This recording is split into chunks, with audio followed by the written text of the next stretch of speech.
Olá, boa tarde a todos. Sejam bem-vindos à apresentação dos resultados do segundo semestre de 2020 da EDP Energias do Brasil. Eu sou Marília Nogueira, eu sou a gestora executiva de Relações com Investidores da Companhia. A apresentação será feita pelo Miguetas, diretor-presidente de Relações com Investidores, pelo Henrique Freire, diretor-presidente de Finanças. Esse webcast está sendo transmitido exclusivamente pela internet e pode ser acessado no endereço ri.edp.com.br. O webcast será gravado e estará disponível no site de RI da companhia. Ao final da apresentação, teremos uma sessão de perguntas e respostas. As perguntas deverão ser feitas através da plataforma de webcast.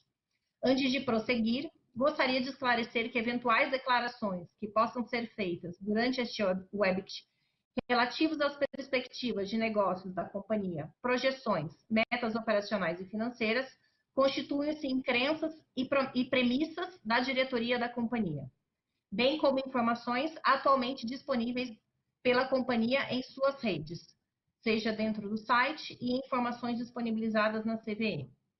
Considerações futuras não são garantias de desempenho e envolvem riscos e incertezas.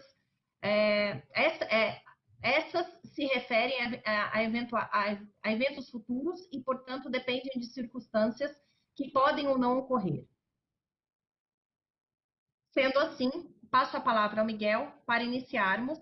Por favor, Miguel, pode prosseguir.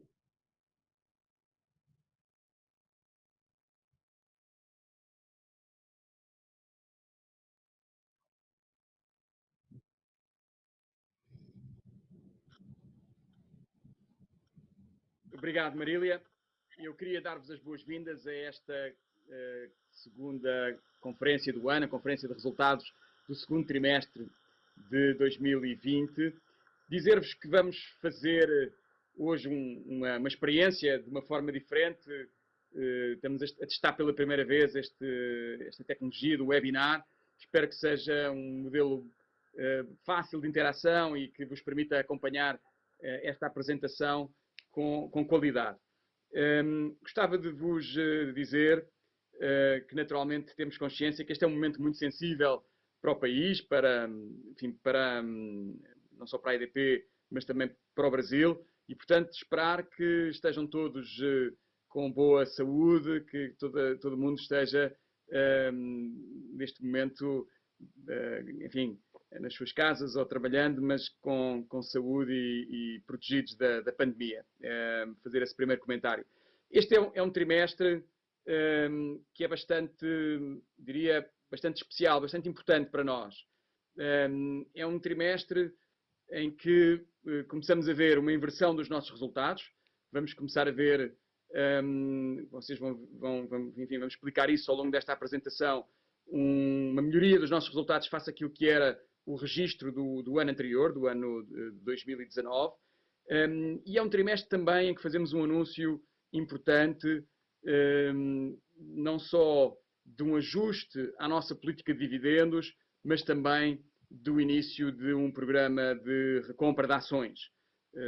E, portanto, eu farei depois, no final, uma explicação dos objetivos que nós temos, tanto com o ajuste da política como com esse programa. Gostava de colocar na tela, que se pudessem colocar na tela, o primeiro slide, para vos dar conta. Esta é a estrutura da nossa agenda hoje. Portanto, falarmos um pouco da forma como a companhia se posicionou durante a pandemia e a estratégia que nós adotámos para reagir ao contexto que nós temos atualmente. Depois, um segundo capítulo que será apresentado pelo CFO da companhia, pelo Henrique, sobre os resultados do trimestre, e depois, finalmente, farei comentários sobre os ajustes da política de dividendos e este programa de recompra de ações que se inicia a partir da data de hoje, com um período de 18 meses. Podemos passar para o próximo slide, por favor. Isto para vos dizer que nós adotámos uma estratégia em 3 etapas. E chamámos esta estratégia uma estratégia dos 3 R's. O primeiro R da reação, React. O segundo R da recuperação, Recover. E o terceiro R da reestruturação, que nós chamamos Reshape. No primeiro R, diria que são os primeiros 2, 3 meses de reação à pandemia, em que nós constituímos um comitê de crise, reunido diariamente, com 6 subcomitês. Este comitê de crise tinha e opera ainda, mas agora com periodicidade apenas semanal, tem 6 subdimensões, desde a questão da saúde e das pessoas, a questão operacional, financeira, supply chain, portanto, cadeia de valor, a questão da jurídica e regulatória e, finalmente, o tema da comunicação e da sociedade. Portanto, nós, nestes 6 subcomitês, tomámos medidas muito tempestivas, medidas imediatas sobre a pandemia. Isto permitiu-nos reagir de uma forma atempada e de uma forma cautelosa àquilo que se estava a passar à nossa frente, à nossa volta. Aqui neste slide, um mero resumo que mostra que nós adotámos medidas que nos permitiram resguardar o caixa da companhia em cerca de 3,1 bilhões de reais, dos quais 1,35 resultantes de redução de TOTEX, CAPEX e OPEX, de redução de dividendos e do cancelamento de um projeto de M&A. E depois um reforço adicional de liquidez com 1,75 bilhão de reais adicional de liquidez para a companhia, com refinanciamento, rolagem de dívidas adicionais que a companhia emitiu e que nos permitiram reforçar muito a nossa posição de caixa. Veremos isso mais à frente na apresentação que o Henrique nos fará daqui a pouco. Depois, uma segunda fase de reação, que foi recuperação. E é nessa fase onde estamos agora e que visa fundamentalmente recuperar, e nós vamos tentar que essa recuperação seja integral, de todos os impactos da Covid-19 na operação e nas contas da empresa até ao final do ano. Portanto, temos um plano com cerca de 50 iniciativas e um plano que visa fazer, digamos, o encurtamento daquilo que é o impacto hoje estimado da pandemia nas nossas operações. E, portanto, essas iniciativas são controladas numa base semanal, estas 50 iniciativas que eu comentei. Temos iniciativas, naturalmente, de otimização da estrutura de custos, iniciativas de retomada e de aceleração do plano de obras, iniciativas de gestão da nossa agenda regulatória, de gestão de contingências, um plano muito completo que visa recuperar um impacto que, se nós não tivéssemos adotado este plano, poderia chegar a 2 dígitos de impacto nas contas da empresa. E, portanto, estamos neste momento semanalmente fazendo follow-up com responsáveis, com um planejamento muito rigoroso deste plano de recuperação. E a terceira etapa, que também já começámos a atuar sobre ela, aquilo que nós chamamos o reshape.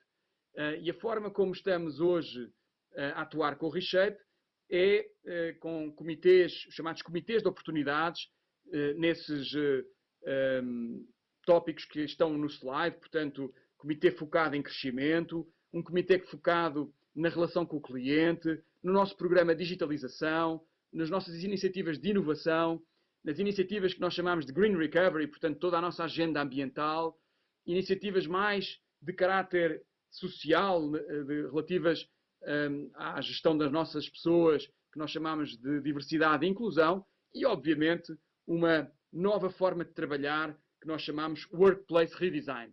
Portanto, estes são os comitês de oportunidades que nós temos hoje numa base quinzenal, basicamente, porque rodam todos os 15 em 15 dias, voltamos a falar sobre estes temas e que estão basicamente a permitir-nos fazer o push, a empurrar esta agenda de criação de valor, agora já focada no futuro, focada nas oportunidades que a empresa tem pela frente.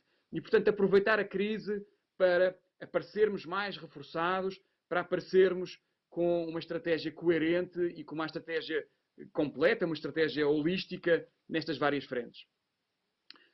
Finalmente, e gostava de deixar isso muito claro, neste trimestre decidimos fazer, o Conselho de Administração tomou essa decisão ontem, fazer um ajuste na política de dividendos, veremos mais à frente em que sentido, basicamente para dar mais clareza, mais segurança aos nossos investidores sobre a forma como geramos cash flow e sobre a forma como distribuímos dividendo e, naturalmente, também implícita nesta política de dividendos e da forma como ela foi estruturada, uma otimização da nossa estrutura de capital. Veremos isso mais à frente.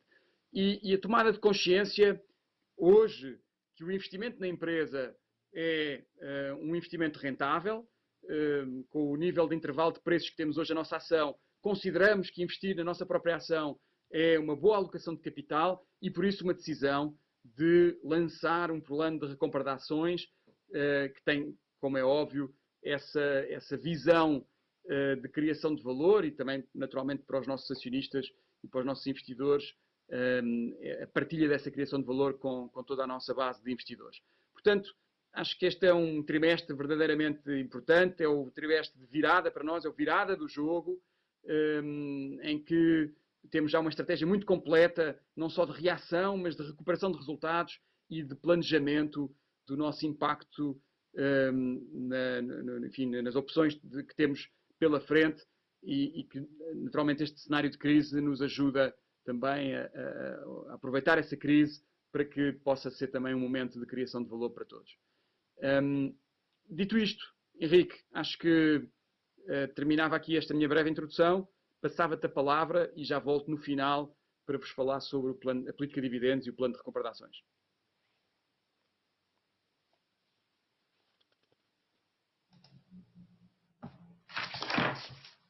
Olá a todos. Vamos então ir ao slide 5, por favor. Falando agora aqui dos resultados do trimestre, este obviamente é o trimestre do Covid, o impacto que é preponderante em muitas das explicações que temos, mas obviamente extravasamos esse ponto e acho que apresentamos resultados até além do esperado.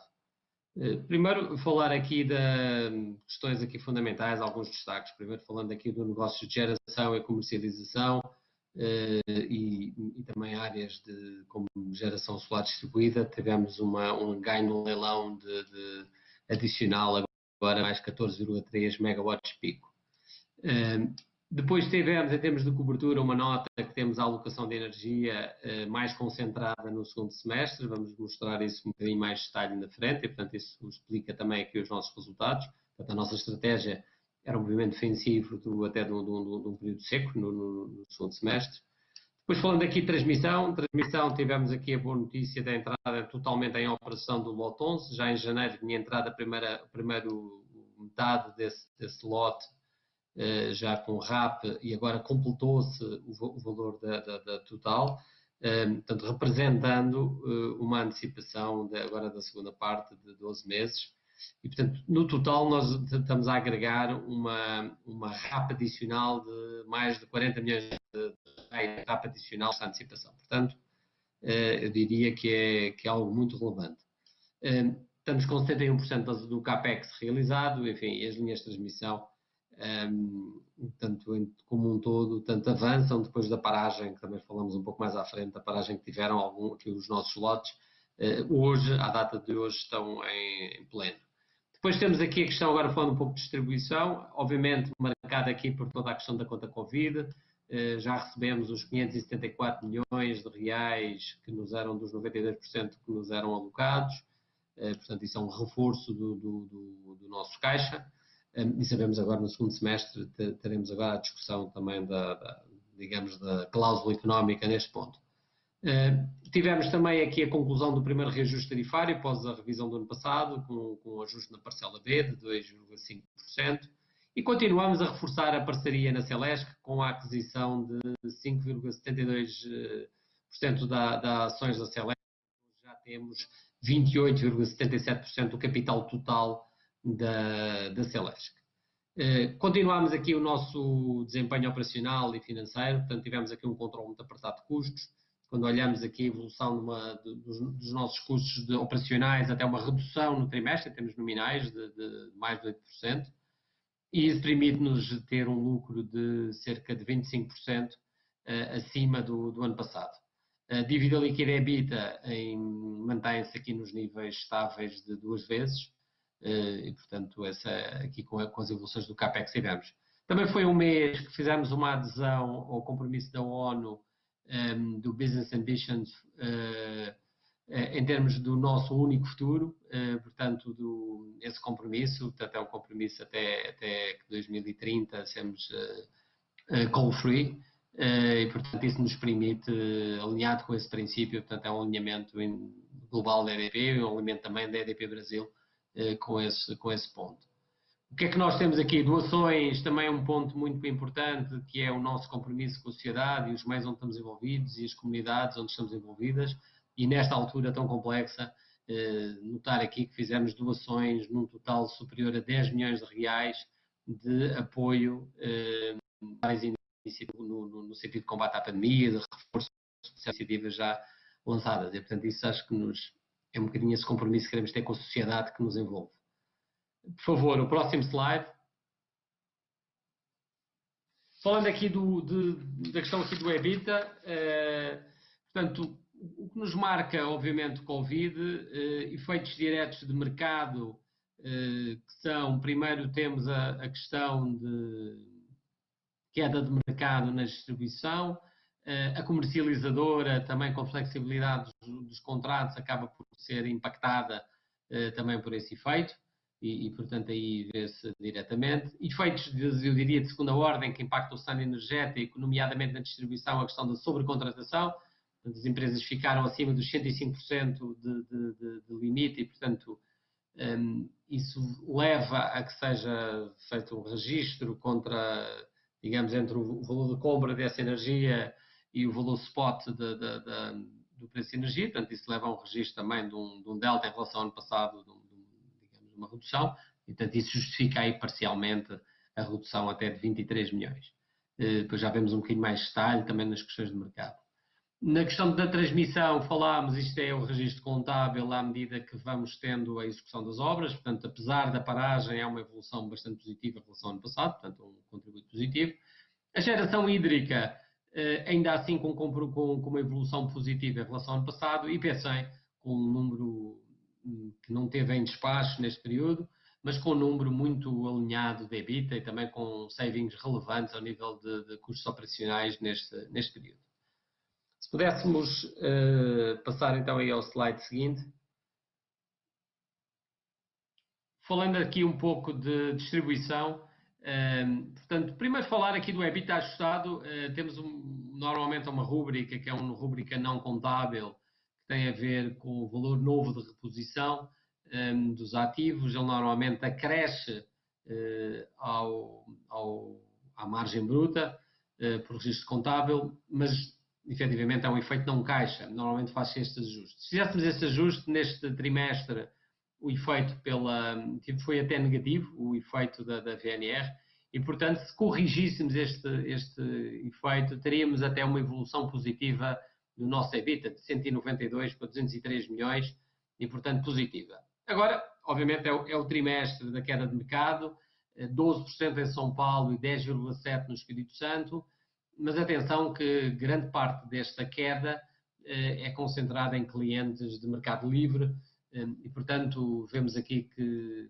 dos 12%, 6 pontos percentuais dessa queda em São Paulo são responsáveis pelos clientes livres e, portanto, só cerca de 6%, 5,9% decorre dos outros mercados, portanto, no mercado regulado. Quando vemos aqui também a distribuição, vemos obviamente que de tarifa mais alta, como o mercado residencial, até acaba por aumentar, e a queda deu-se no industrial e comercial, sobretudo de 15% e o comercial de 24%, enfim, com o fecho e o lockdown extensivo nas nossas regiões de boa parte das atividades, tanto comerciais como industriais. Falando de perdas, obviamente que não é um bom trimestre para perdas, mas é preciso pôr em perspectiva, porque quando comparamos aqui em valor absoluto dos valores de perdas, vemos até uma recuperação no nível de perdas. Quando falamos da EDP São Paulo, que fecha o período com 1,35 terawatts-hora de perdas, que representou, em termos de perda total, um valor de uma recuperação de 40 gigawatts-hora versus o ano passado. Portanto, versus quando olhamos, como sabem, chama média móvel de 12 meses, e, portanto, é nessa análise que temos que fazer. Quando olhamos para o Espírito Santo, estamos a falar aqui de 101,1 gigawatts-hora de evolução. Aqui, obviamente, que temos aqui um ponto que é, em termos de percentagem, vemos uma aparente até degradação, como no caso aqui de São Paulo, mas isso é muito explicado porque o que tivemos é uma queda de mercado, uma queda de base de mercado. Lembrar que os clientes, obviamente, industriais têm perdas menores, muitas vezes ligados à média tensão têm perdas até técnicas menores, e, portanto, isso leva a uma aparente queda em percentagem, mas não digamos que em valor absoluto. De notar que aumentámos muito a melhoria no atendimento dos canais digitais neste período, é um dos pontos importantes, falamos lá à frente até no combate digamos, às provisões para a cobrança duvidosa, portanto, esse combate toda à inadimplência que podemos desenvolver, muito com um incremento aqui dos nossos atendimentos nos canais digitais, com um incremento neste trimestre de cerca de 70% quando comparamos com o ano passado, quando comparamos com o mesmo trimestre do ano passado. Portanto, é bastante relevante.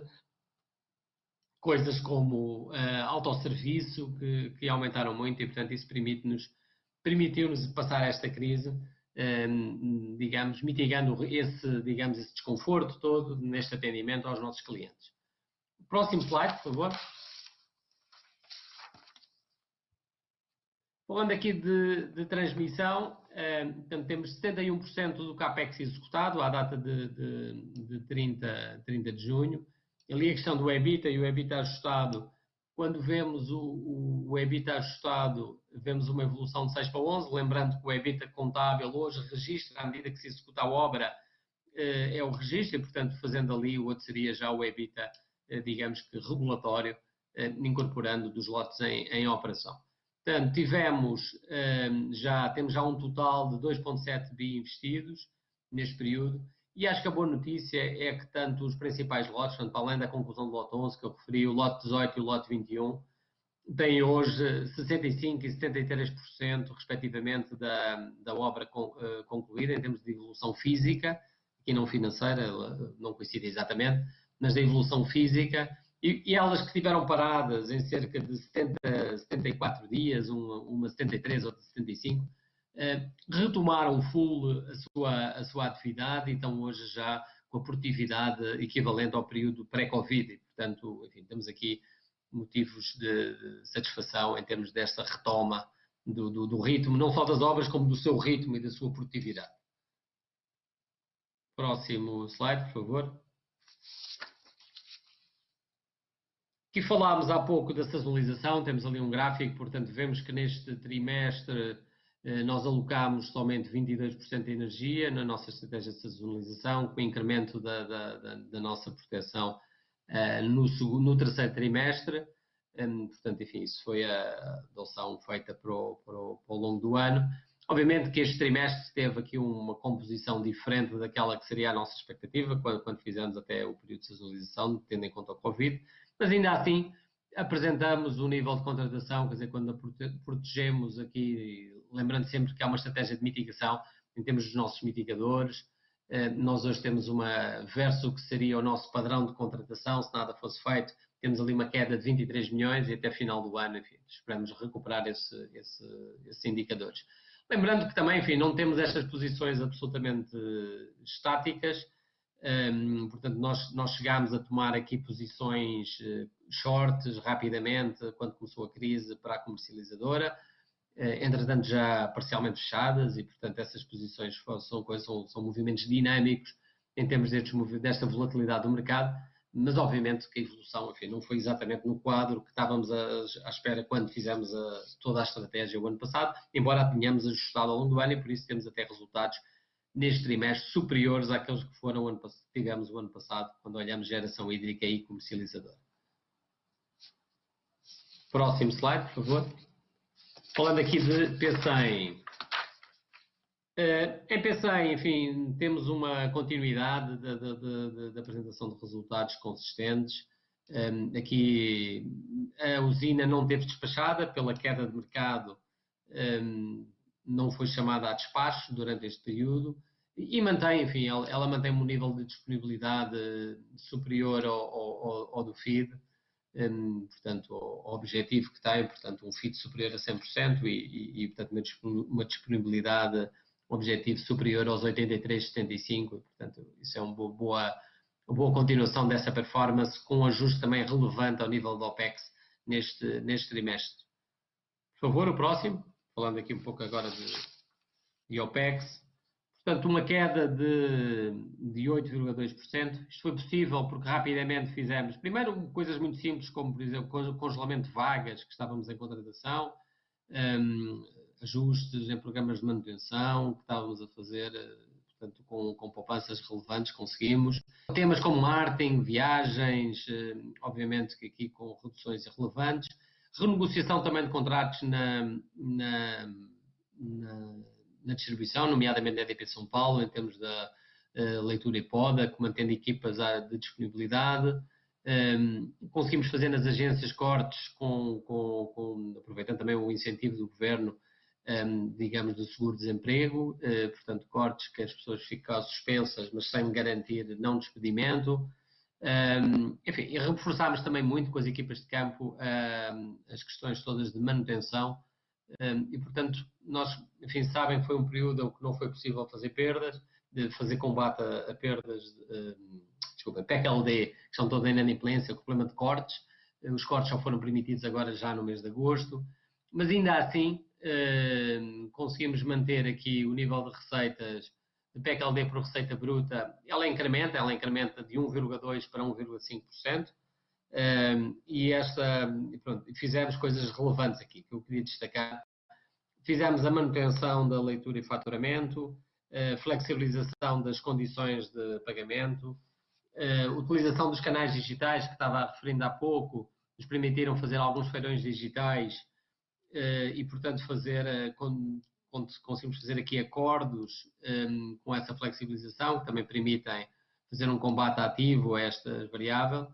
Não anunciámos em nenhum momento que não era permitido fazer cortes, e, portanto, obviamente que isso foi um tema importante e, portanto, essa até acabou por ser uma notícia pouco difundida e, portanto, eu diria que boa parte dos nossos clientes não tomaram essa consciência, mas também se diga que os valores de inadimplência não pioraram de forma significativa. A matriz hoje de acompanhamento da PEC-LD foi naturalmente agravada pelo maior risco de crédito, tomando aqui todas as referências do Banco Central. Fizemos também uma uniformização do critério de recuperação até com a parte regulatória e com o que já era feito no consumo irregular e uniformizando agora para um prazo de 60 meses dentro da matriz e da curva de regulatória. E, portanto, feitos esses efeitos, enfim, acabámos por ter uma PEC-LD superior. Enfim, o efeito do trimestre às vezes é um bocadinho enganador, mas se olharmos no semestre há um efeito de um incremento portanto, relativo, relevante, mas longe de estar fora de controle, de ser um número, digamos, que obviamente que merece toda a nossa melhor atenção, mas não é um número fora de controle. Deixando aqui este ponto e falando agora um pouco da dívida, no slide seguinte, por favor.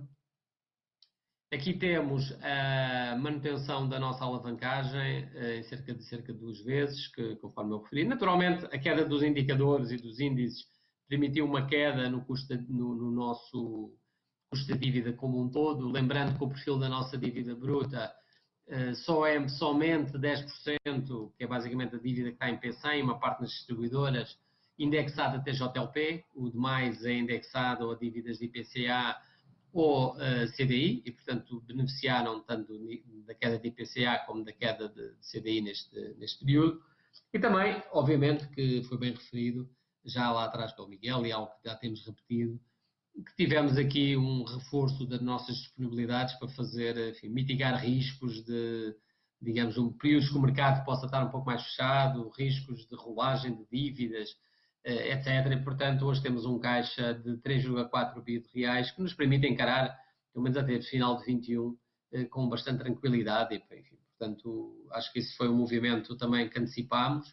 Foi um movimento bastante importante para mitigar todo o risco que poderíamos ter aqui financeiro neste período tão complexo. E depois, falando então aqui de lucro, no próximo slide, por favor. Aqui, portanto, acabámos por ter um lucro de 48 milhões acima do trimestre do ano passado, portanto, com um contributo positivo do EBITDA. Enfim, não destaque ali para a questão da transmissão, que tem um contributo em termos de EBITDA contábil. Depois, em termos de equivalência patrimonial, temos uma evolução, e aqui um destaque talvez para a nossa participada hoje, com 28,77%, que é a Celesc. Ela já representou mais de 19,4 milhões no nosso resultado neste trimestre e, portanto, teve uma melhoria também dos seus resultados e, portanto, acabamos por ter esse reconhecimento já no nosso lucro.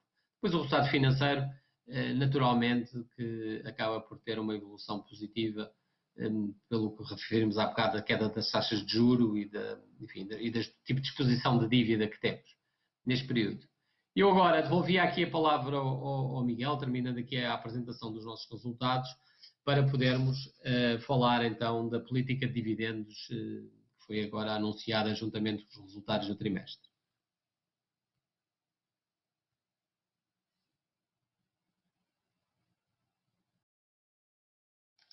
Estás em silêncio, Miguel.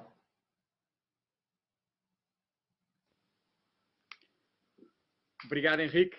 Acho que fica claro que tivemos um trimestre, do ponto de vista operacional, diria, sólido, com resultados naturalmente impactados pela pandemia, mas, acima de tudo, eu acho que a palavra que sobressai nestes resultados é resiliência.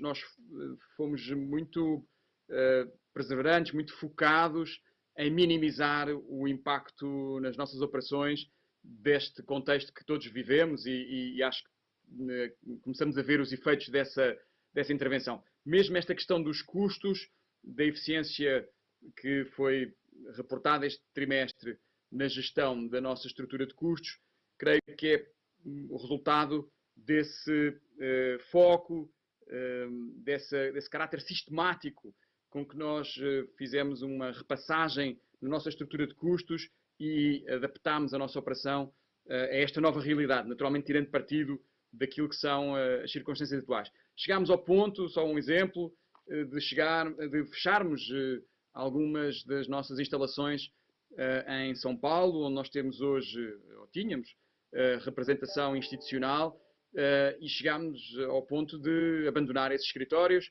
e estar neste momento a repensar o novo modelo digamos, de representação institucional em São Paulo para a companhia e, portanto, a sua sede, a sua alocação de recursos humanos na cidade de São Paulo. E, portanto, gostava agora, se me permitem, ir então para a última parte da apresentação, que é dar-vos conta daquilo que foram as alterações que nós fizemos na nossa política de dividendos.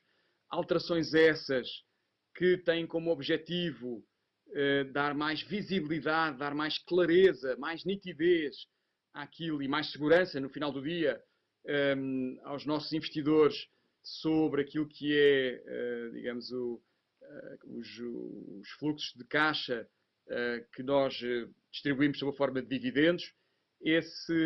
Essa segurança não nos retira flexibilidade, como veremos, ou como os senhores já viram, enfim, nas comunicações que fizemos ao mercado, mas dá-nos e dar-vos a vocês um quadro mais claro de atuação que julgo que é positivo. Portanto, é uma alteração da política de dividendos baseada em dois princípios: disciplina de capital e garantia da remuneração acionista. Do ponto de vista da disciplina de capital, o compromisso de nós aprovarmos investimentos que têm um mínimo de rentabilidade. Enfim, a forma como nós medimos essa rentabilidade é neste rácio entre o TIR/WACC de cada projeto, de cada iniciativa. Portanto, um prémio de 40% sobre o custo de capital médio e, portanto, esta, se quiserem, é o nosso critério principal de aprovação de investimentos. E isto com foco naquilo que são as prioridades de crescimento da companhia. Portanto, crescimento em redes, redes que nós chamamos de redes reguladas, distribuição e transmissão, e crescimento naquilo que hoje em dia se chama o New Downstream, e que nós, em particular, focamos aqui na questão da energia solar, mas outros projetos que, de uma maneira mais abrangente, estão abrangidos nesta noção de transição energética. Mobilidade elétrica, enfim, serviços de energia, portanto, tudo o que tem a ver com essa nova transição para um novo paradigma energético. Portanto, estratégia de investimento com critérios claros de aprovação desses investimentos e com foco muito preciso nos segmentos prioritários. Depois, também uma ponderação sobre aquilo que são as nossas orientações de crescimento orgânico. E aqui destacamos os dois segmentos principais, distribuição e geração. Portanto, do lado da distribuição, compromisso da companhia continuar a fazer investimentos na sua base de ativos de 1,5 a 2 vezes cota de reintegração. Nós, como sabem, no passado chegámos a ter níveis de investimento mais baixos, próximos da cota de reintegração, e temos vindo gradualmente a fazer esse step-up de investimento orgânico nas nossas distribuidoras. E do lado da transmissão, compromisso, naturalmente, de olhar para projetos orgânicos, projetos de crescimento greenfield, em particular através da participação em leilões. Portanto, isto, no fundo, também uma orientação muito clara sobre como é que nós encaramos o nosso crescimento orgânico. E, finalmente, nesta dimensão da disciplina de capital, o compromisso, que eu julgo que tem sido também até hoje muito nítido da nossa estratégia, de estarmos expostos a negócios de baixa volatilidade, fundamentalmente em mercados regulados e com contratos de longo prazo. Portanto, isto para dar uma previsibilidade aos cash flows, para dar estabilidade à geração dos fluxos de caixa e, portanto, naturalmente, a preferência da empresa em estar nestes segmentos de baixa volatilidade. Portanto, estes são 3 pontos fundamentais daquilo que nós equacionamos do ponto de vista da disciplina de capital. Do lado da remuneração acionista, também 3 pontos muito importantes. O primeiro é a clarificação sobre aquilo que é um dividendo mínimo.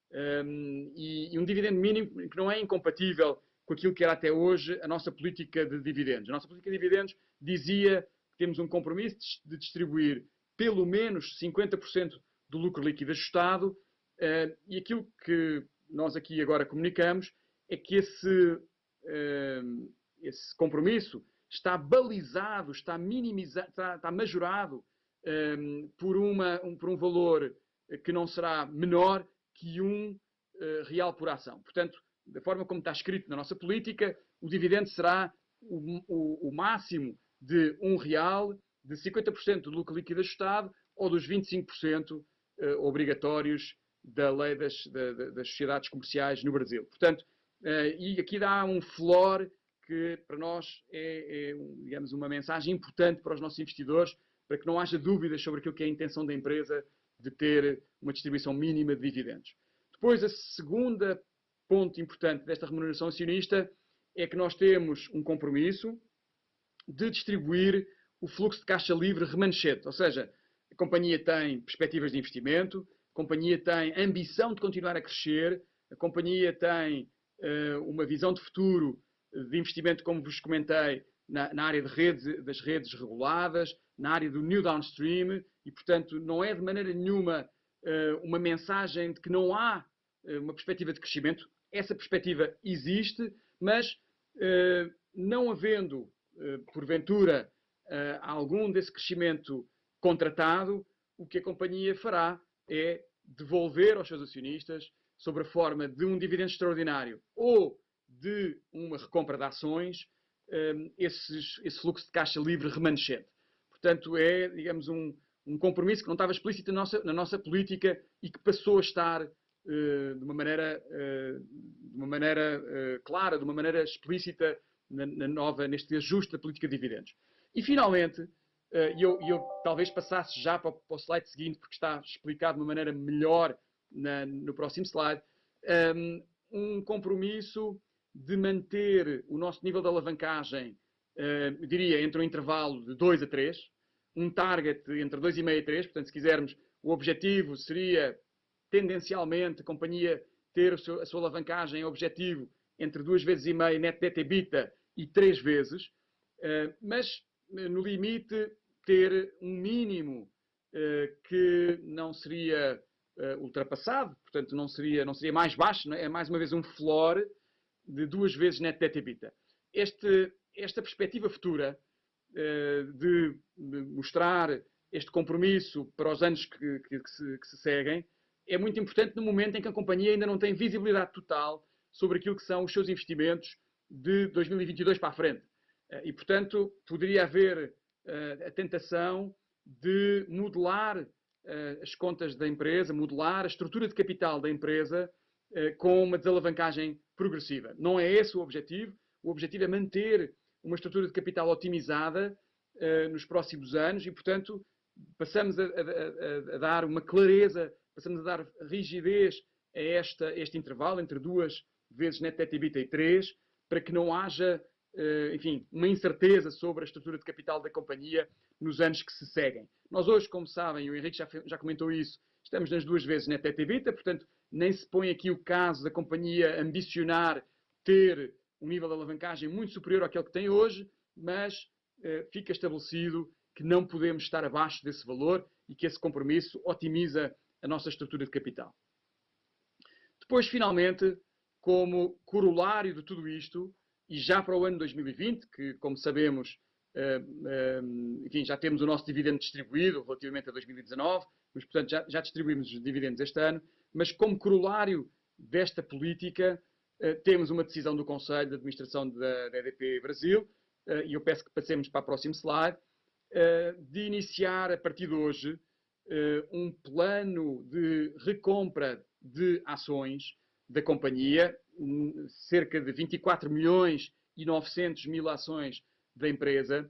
Este valor, como vocês sabem, juntamente com aquilo que são as ações que a companhia, cerca de 2 milhões de ações, tem em tesouraria para poder fazer face ao seu incentivo de longo prazo. Portanto, a companhia comprou ações para poder distribuir à sua equipa de gestão, aos seus gestores, aos seus vice-presidentes,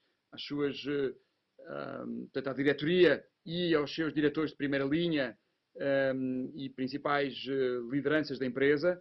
E, portanto, para além desses 2 milhões de ações que temos em tesouraria, a possibilidade de comprar até mais 24 milhões e 900 mil ações, um pouquinho menos, para garantir que não ultrapassamos o teto máximo, como sabem, dos 10% de free float com este programa. E, portanto, e aqui também a consciência que a companhia tem, consciência de que a companhia tem digamos, uma nova política de dividendos, ou uma política de dividendos com uma clareza maior e complementada, como está aqui exposto, por um programa de recompra, portanto, que dá, como comentei, mais visibilidade, mas simultaneamente a flexibilidade necessária para poder, em cada momento, dirigir os recursos da companhia para o investimento que pretende fazer e sobre o qual fui explícito, mas também, enfim, a garantia aos nossos investidores, quando esses investimentos não estiverem, pelo menos, compromissados, de que os recursos, o fluxo de caixa remanescente da companhia retorna ao mercado, retorna aos investidores.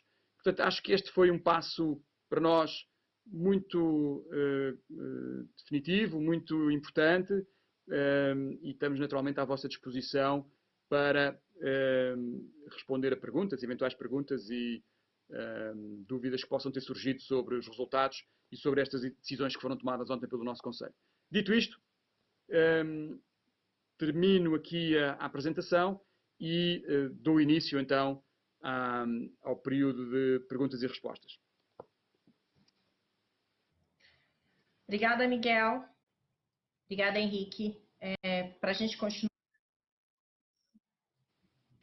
continuar aqui nas perguntas e respostas, além do Miguel e do Henrique, nós teremos a participação do João Brito, que é nosso diretor vice-presidente de redes, o Diógenes Fossi, que é nosso diretor de planejamento energético, e o Luiz Falcão, que é nosso diretor regulatório.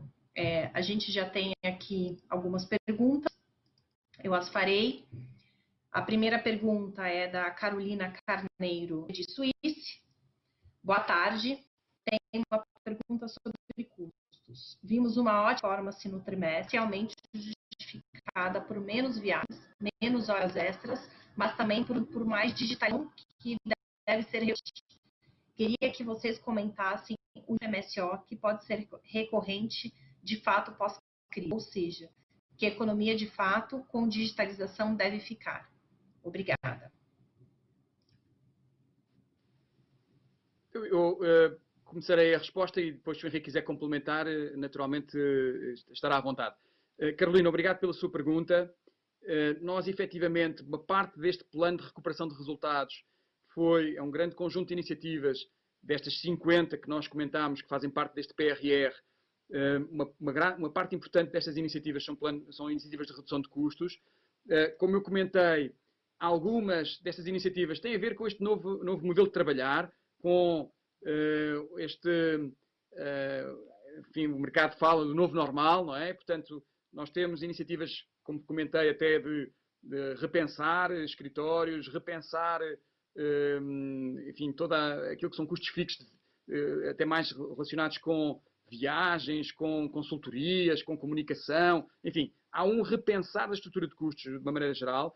Diria, aliás, já comentei isso talvez até noutras circunstâncias, temos uma ambição que pode estar entre os 50 e os 100 milhões de reais de redução de custos. Portanto, à data de hoje, diria que estamos nesse intervalo, mas pode chegar a 3 dígitos de ambição de redução de custos e uma parte, como a Carolina colocou bem, uma parte pode vir a ser definitiva. O nosso compromisso até hoje, como vocês sabem, é de ficar sempre de uma forma recorrente. Temos feito isso sistematicamente e por isso hoje a companhia tem este nível de otimização, julgamos nós, enfim, num padrão muito elevado de competitividade. O Henrique mostrou, quer dizer, nós estamos com um OPEX sob margem bruta na casa dos 26%, 27%. Quando comparamos com o restante operadores no setor, este é um dos valores mais baixos do setor e, portanto, tem sido o resultado de um trabalho sistemático de redução de custos. Mas eu dizia, o nosso compromisso até hoje, Carol, tem sido ficar sistematicamente abaixo da inflação. Portanto, ganhos reais que nos permitam ficar abaixo da inflação no médio e longo prazo. E é isso que eu julgo que este momento nos vai permitir reforçar, efetivamente continuar a sustentar essa evolução de custos abaixo da inflação. Henrique, se quiseres complementar a minha resposta, por favor, estás completamente à vontade. Pronto, imaginem que a Carol tenha um bocadinho aquela angústia, será que são 8% agora mantidos? Pronto, acho que não, obviamente que há muita coisa que é a atividade, quer dizer, são ganhos, são capturados, mas não prevalecem no tempo, obviamente, e portanto este ponto do Miguel pode ser que falemos em 1,5% a 2% real de ganho real consistente com esta crise, este repensar de uma forma consistente do que fica, digamos assim. Não significa que não capturemos até de um período mais alargado do que somente este trimestre, muitos destes ganhos. Mas eu acho que talvez aí, nessa conta, tem de ser um bocadinho mais cauteloso, mas obviamente que a digitalização tem esse ponto. Mas, e outros pontos, até referir, por exemplo, coisas que também são comportamentos que são induzidos por esta crise, tem, por exemplo, a ver com os meios de pagamento, que são muito positivos, que é, por exemplo, os canais dos meios de pagamento, que hoje, por exemplo, em São Paulo já passaram 51% das nossas faturas pagas por meios de débito automático, transferência bancária, tanto direto, débito direto, e, portanto, essas tanto, passou de 42 para 51, por exemplo, no Espírito Santo esse número ainda é de 24 para 29, também uma evolução positiva. Isto é quase um comportamento que acreditamos que vai prevalecer para lá do período de Covid. Portanto, também há comportamentos que, se forem ajudar, se houver os recursos, se houver os meios da empresa a facilitar essa interação, eles também, enfim, também capturamos esses ganhos, para além disso. Portanto, só deixar essa nota. Mas, obviamente, que a digitalização é um caminho longo, não é um caminho que se faça agora em 3 meses decide ser digital, não, é um caminho que tem que se ir fazendo e tivemos a fazê-lo já há vários anos e continuamos, obviamente, com cada vontade de fazer cada vez mais, porque os resultados são muito bons e os mercados reagem muito bem a isso também.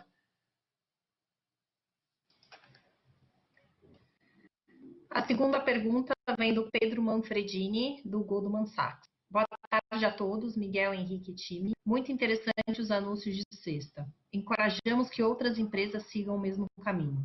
Ficou só uma dúvida quanto à escolha feita, R$ 1 por ação, e a alavancagem mínima TAG entre 2,5 e 3. Quais os racionais para esses números? Com o CDI nos níveis atuais, será que esse mínimo de 2 não poderá estar mais próximo de 3? Última dúvida em relação à expansão. Há algum plano para entrar no mercado de gás? Obrigada.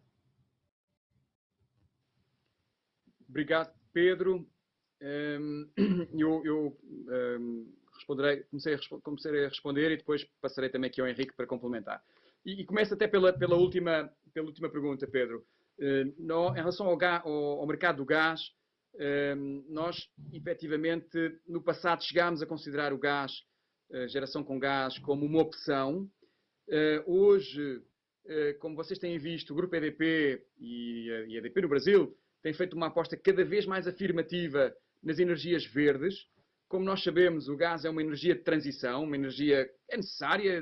Nós achamos que é muito importante para a matriz energética brasileira ter geração de gás para poder complementar a geração intermitente com gerações de base e, neste caso, até, enfim, no caso do gás, como nós sabemos, também poderá funcionar de base, mas pode funcionar com flexibilidade.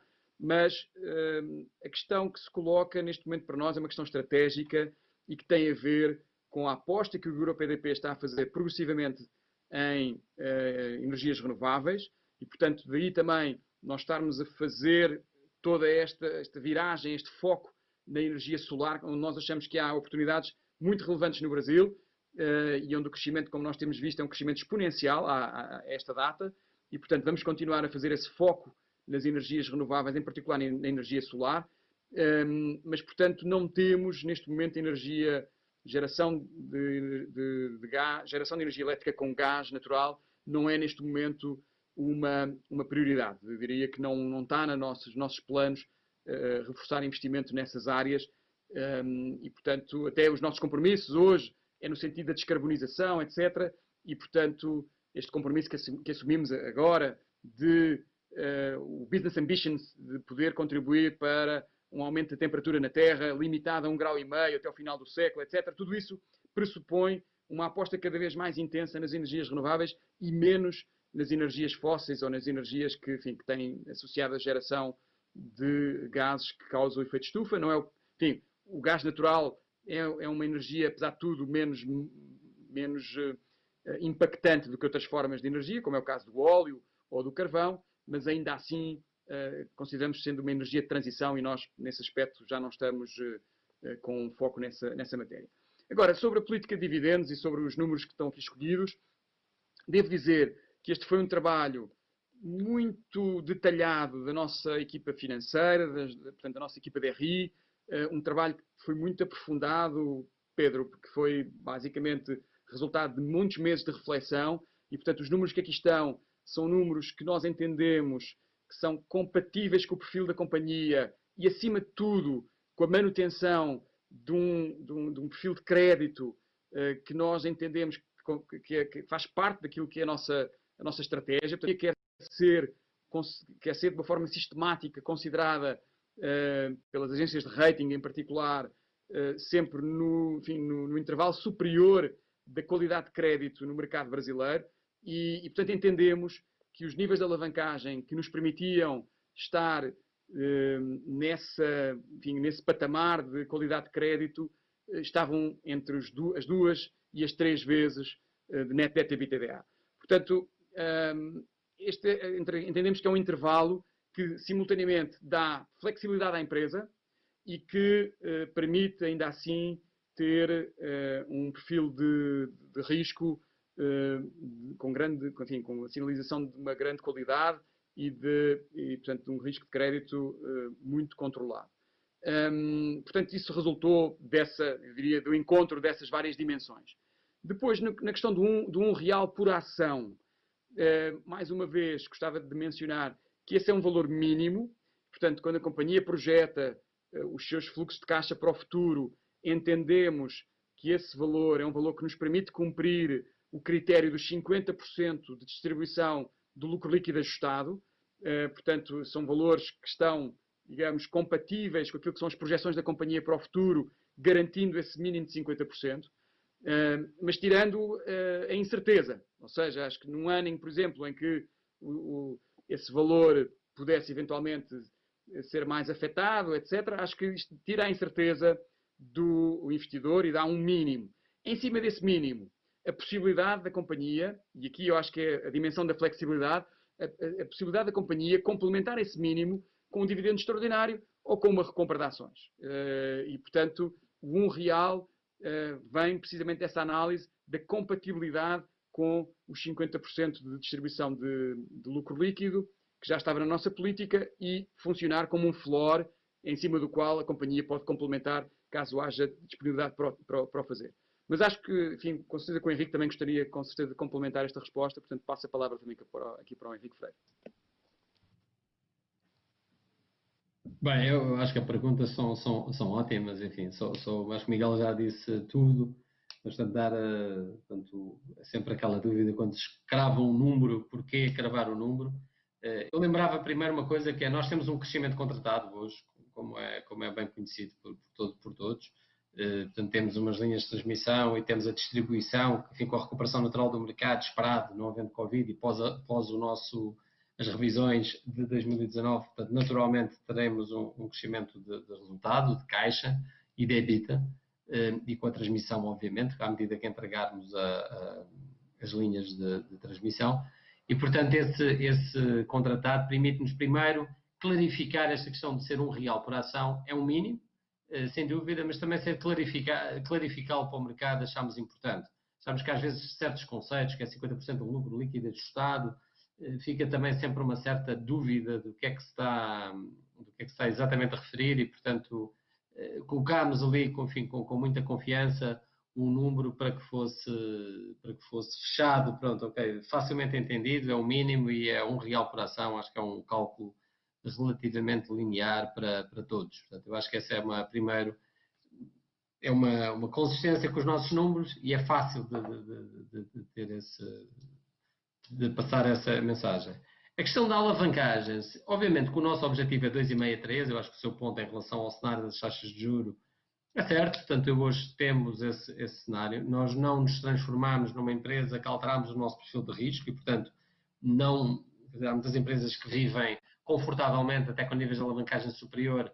Nós temos mantido esse nível de alavancagem sempre relativamente conservador, mas realmente esse 2,5 a 3 é o objetivo.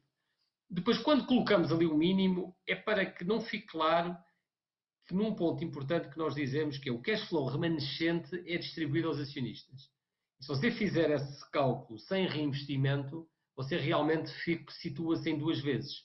E, portanto, não havendo reinvestimento, você situa-se em 2 vezes e você se vira outra coisa, que é temos um crescimento do nosso EBITDA previsto, programado, à medida que entregarmos a transmissão e mais a distribuição com o crescimento do mercado.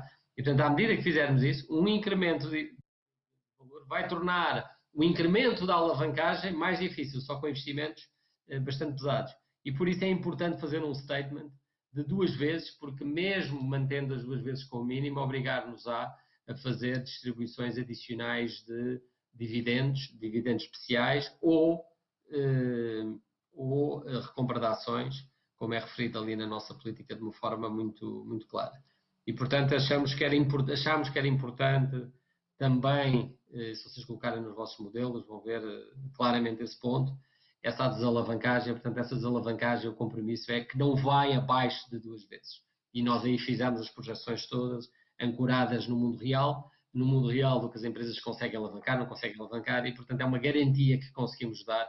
Ficamos nessa 2 vezes e, portanto, não queríamos fazer, digamos, simplesmente uma comunicação não testada tecnicamente. E, portanto, ela está testada tecnicamente e, portanto, por isso é que a podemos fazer. Espero que tenha respondido, mas pronto, estamos só, obviamente, posteriormente disponíveis aí para qualquer clarificação nesse ponto. A próxima pergunta vem do Gabriel Farinon, investidor pessoa física. Agradeço pela oportunidade. Se alguém puder responder, qual seria a preocupação da companhia em relação à inadimplência? Devemos esperar altas taxas de inadimplência? Eu acho que podemos pedir aqui ao João Brito, que é o nosso vice-presidente de distribuição, que possa comentar este tema. Obrigado, Miguel. Boa tarde, Gabriel. Obrigado pela sua pergunta. Obviamente estamos num cenário difícil e desafiante e eu acho que o nosso resultado deve-se aqui a uma atuação consistente que tivemos desde o início da pandemia. Primeiro, e os resultados de inadimplência, né, associados a essa atuação. Né? Primeiro, nós nunca comunicámos a suspensão do corte, não é? Ou seja, o fim da suspensão do corte. E, portanto, nunca passou essa mensagem direta, pelo menos nossa, para os clientes, dizer que tínhamos parado a atividade de corte de energia. Depois, mantivemos uma presença forte na mídia, tanto imprensa quanto as nossas redes sociais, com a importância de manter a sua conta em dia e reforçando os canais digitais como a melhor forma e a forma mais segura de se pagar a conta de energia. Depois, mantivemos a nossa atividade de leitura e acho que isso é uma decisão importante, porque mantivemos a conta do leiturista todos os meses para passar na casa do cliente e a deixar a sua conta corretamente, tal e qual como no passado. Mantivemos o envio de SMS a todos os clientes a relembrar, não é, da data de vencimento da conta. Não é? E isto para trás, né? E agora olhando para a frente, né? Uma vez que nós tivemos as nossas equipas mais de combate à inadimplência ou paradas ou a dar um apoio à manutenção, nós esperamos agora, nestes últimos 4 meses do ano, é um reforço das equipas de inadimplência com as equipas de manutenção. Uma vez que eu reforcei a minha manutenção durante este período de pandemia, eu agora vou deslocar algumas equipas que normalmente atuavam na área de manutenção para atuarem na área de combate à inadimplência. Portanto, e com isso esperamos manter uma trajetória melhor, obviamente pior do que o ano passado, né? Os números mostram isso, mas a tentar minimizar esse impacto. Né?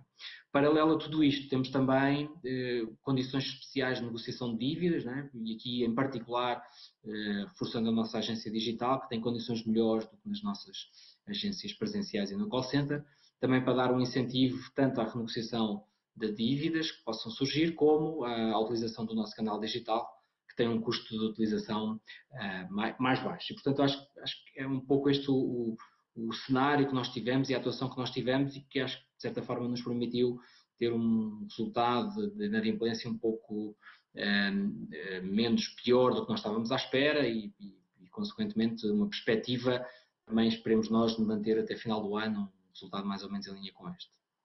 Espero, Gabriel, ter respondido à sua questão. A próxima pergunta vem do Paulo Mazocco. Como a EDP acompanha o crescimento de energia solar residencial? Obrigado, Paulo. Esta pergunta é interessante porque, efetivamente, este é um mercado novo que a EDP tem vindo a endereçar nos últimos 2 anos. Nós entendemos que esse mercado é um mercado de crescimento exponencial nos próximos anos e que o Brasil tem circunstâncias muito particulares que o tornam um mercado interessante. Desde logo, um país, como nós sabemos, que tem grande dimensão geográfica e, portanto, não tem por agora restrições para a instalação de projetos solares. É um país que tem níveis de insolação no mundo que são recorde. Nós, comparando os níveis de insolação no Brasil, por exemplo, com países da Europa, como é o caso da Alemanha, onde a energia solar é muito vulgar, é muito, enfim, muito corrente. Esses níveis de insolação no Brasil são o dobro dos níveis que se vêem noutros países, em particular, como comentei aqui na Europa, e, portanto, é efetivamente um mercado que tem um potencial muito grande. Nós entendemos, no Grupo EDP, que o mercado B2B, que é o mercado das grandes empresas, é um mercado que, para nós, neste momento, constitui um mercado prioritário. Obviamente que o mercado B2C também portanto, business to consumer, também é um mercado que nós pretendemos ter uma atuação, mas neste momento o foco da companhia é em servir clientes de grande dimensão, clientes que estão no chamado B2B e para os quais nós temos vindo a fazer projetos de instalação de usinas solares de utility scale. São usinas que, apesar de não serem usinas, enfim, de grande escala, enfim, de 100, 200 mega, são usinas que podem estar naquele intervalo entre 1 mega e os 20 megawatt, e portanto já têm uma escala geográfica bastante significativa e são muito importantes para endereçar as necessidades dos grandes clientes. Exemplos de shoppings que têm instalações no Brasil todo, exemplos de clientes industriais que querem esverdear o seu portfólio e querem ter autogeração com energia solar. Portanto, nós estamos não só olhando para o mercado de geração distribuída, mas também para o mercado de autoprodução. E, portanto, temos aí objetivos bastante ambiciosos de fazer crescer o nosso negócio nessa dimensão. Portanto, a resposta à pergunta que nos foi posta, efetivamente estamos a olhar, é um mercado com grande potencial e um mercado onde o Grupo EDP pretende ter uma posição relevante em comparação com a concorrência. Próxima pergunta é da Sá, do Itaú. Por que a PDD de vocês cresceu menos que praticamente todos os players do setor? Adicionalmente, mais uma pergunta. Sobre o programa de recompra de ações que vocês anunciaram, tem um prazo de 8 meses. Vocês podem não executá-lo? Existe chance de daqui a 18 meses vocês terem dado pouco? Eu vou começar pela última. Marcelo, obrigado pelas perguntas. E depois passar a palavra, julgo que da PDD, de alguma maneira, já comentámos na resposta do João, mas se houver alguma complemento que o João e o Henrique queiram fazer. Mas sobre a questão do programa de recompra, o que nós temos hoje é uma autorização do Conselho para comprar até 24 milhões e 900, cerca de 24 milhões e 900 mil ações. É obviamente uma decisão que dependerá diariamente daquilo que é a cotação da ação. Nós temos limites máximos do preço a partir dos quais não faz sentido fazer essa recompra, mas diria que não existe, do nosso ponto de vista, nenhuma razão para que a companhia não execute na plenitude este programa que está neste momento comunicado com esta dimensão e, portanto, enfim, aos níveis do preço hoje, a companhia entende que este é um bom investimento e, portanto, são ativos que nós conhecemos, o risco completamente conhecido e, portanto, do nosso ponto de vista, faz muito sentido a companhia alocar recursos com elevada rentabilidade, como são aqueles como é aquela que é implícita nos atuais preços da ação. Hoje, como vocês sabem, estamos neste momento, enfim, a ação respondeu rapidamente a este anúncio, mas, portanto, diria que continuamos ainda, do nosso ponto de vista, a tradear a desconto e, portanto, este programa de recompra de ações continua a fazer muito sentido para a companhia.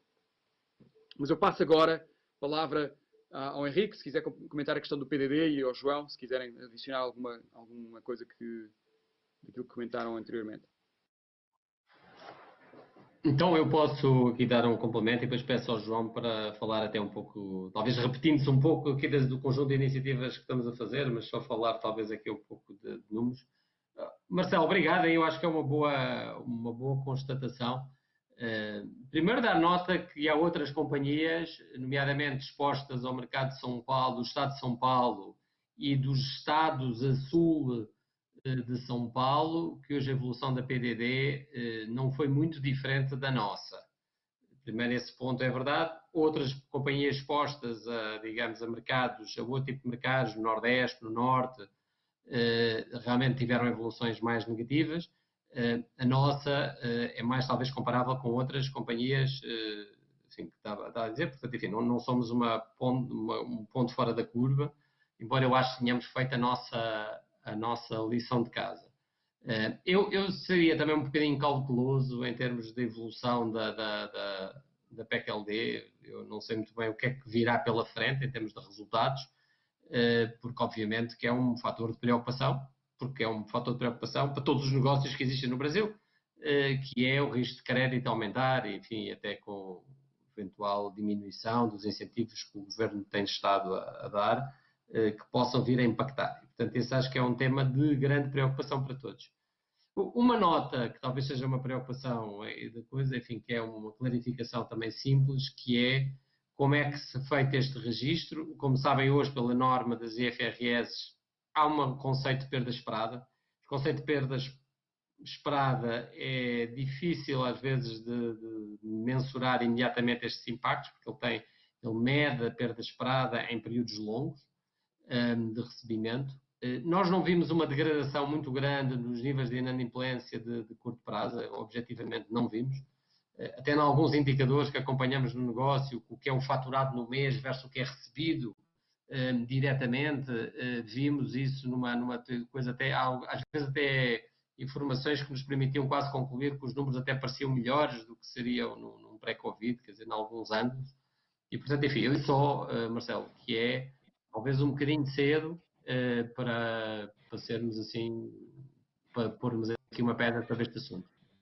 Eu pedi ao João, talvez, para começar aqui com um conjunto de iniciativas, que eu acho que é bem importante, porque eu acho que nós temos sido muito proativos controlar estas variáveis.